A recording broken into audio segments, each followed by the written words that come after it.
Cut बोल्दै सबैले अनुपदेखि सुरु गर।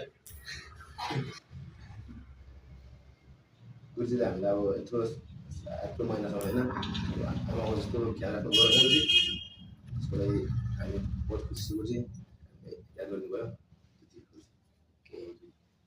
हामीलाई याद गरिदिएकोमा धेरै धेरै धन्यवाद दिन चाहन्छु गुरुजीलाई। यो ट्रेनिङ सपोर्ट गरिरहनु भएको छ गुरुजी, गरिदिनु भएकोमा धन्यवाद गुरुजी।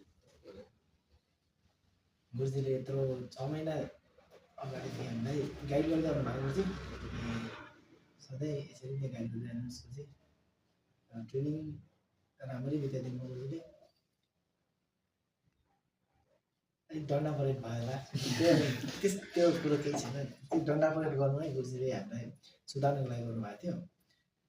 गुरुजीले जे गर्नुभयो हामीलाई राम्रो गरिदिनु भयो गुरुजी, धन्यवाद गुरुजी।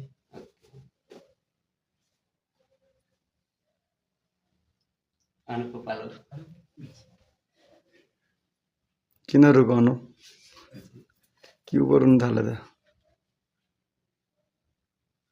ओइ कुछ बोल।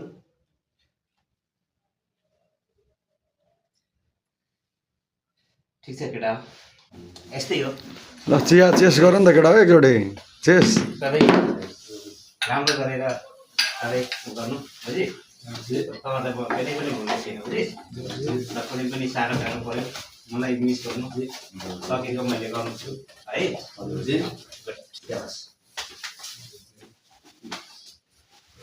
ओके।